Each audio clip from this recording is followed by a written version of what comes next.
सराजीवो की इस tunnel museum का असल नाम टनल ऑफ होप है और ये टनल 1993 में सिर्फ 4 महीनों में तैयार की गई थी, जब सराजीवो पूरी तरह से घिर चुका था। और इस टनल का एक सिरा सराजीवो, ये जो एयरपोर्ट के करीब शहर के अंदर है, और जबकि दूसरा सिरा शहर के दूसरे बाहर इलाके में जाता है। तो दुश्मन की निगाहों से बचकर ज़मीन के नीचे ये रास्ता शहर और दुनिया के दरमियान एक लिंक बन गया था। इस टनल की ऊंचाई सिर्फ इतनी थी कि आदमी सिर्फ झुक के चल सकता था, और कई जगहों पर पानी घुटनों तक भरा रहता था।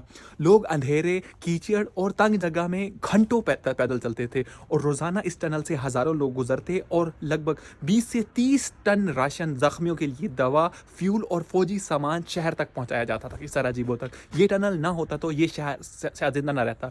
एक बहुत हैरत अंगेज बात यह है कि इस टनल के अंदर एक छोटी रेल भी चलाई गई थी जो भारी सामान उठाती थी, और बिजली के तार भी इसी टनल से गुजरते थे, जिससे शहर के कुछ हिस्सों में लाइट आती रहती थी। यानी ये सिर्फ चलने का रास्ता नहीं था, ये सराजीवो की पूरी लाइफ लाइन यहीं से चल रही थी।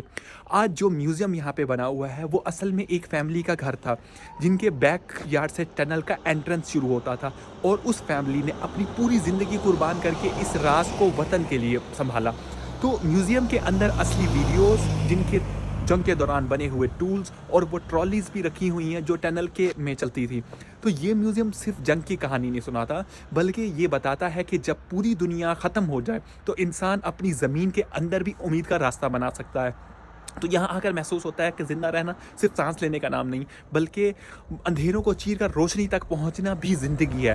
तो ये है इस जो है ना टनल ऑफ होप की कहानी जो यहाँ पे है, और ये बहुत मतलब पॉपुलर रही है अपने टाइम में। तो ये हिसाब किताब बहुत अच्छा लगा है इसको देख के, बहुत होप मिली है कि इंसान को होप कभी भी नहीं छोड़नी चाहिए। अल्लाह ताला कहता है कि मायूस किसी हाल में नहीं होना। 3 साल लगातार इस सिर्फ एक सोर्स से, इसी रास्ते से उन्होंने ज़िंदगी, पूरे शहर ने ज़िंदगी गुजार के आखिर जीता।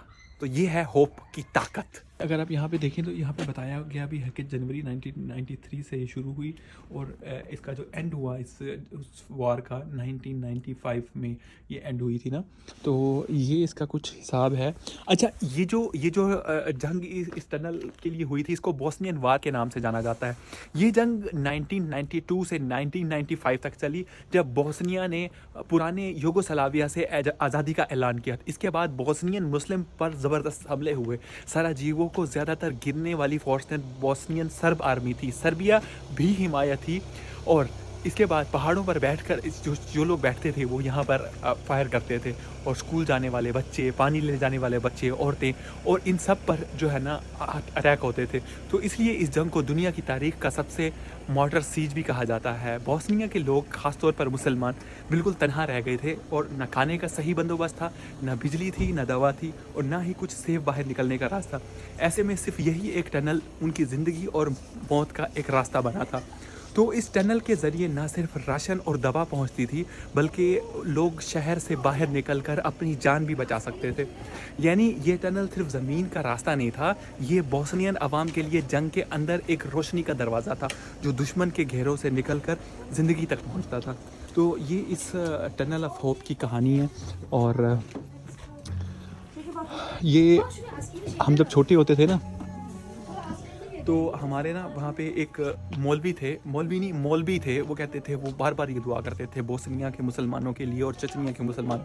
बोस्निया का तो आज ये पता चल गया, चचनिया का मुझे नहीं पता कि वो कहाँ पे है और उसकी क्या लड़ाई थी। ये ऐसा है आज के दौर में, जैसे आज एक दुनिया के एक और कोने में हो रहा है, उस तरह से उनका भी ऐसे सारा कुछ बंद किया हुआ है, और वो भी सिमट के रह गए हैं, और वो भी इसी तरह की टनल्स के थ्रू उनका कुछ सिस्टम चल रहा है। तो ये बात उस चीज़ की याद दिलाती है कि जो है ना, ऐसे भी हो तो तब भी उम्मीद नहीं ख़त्म करनी चाहिए, फिर भी कहीं ना कहीं अंधेरे के बाद रोशनी आती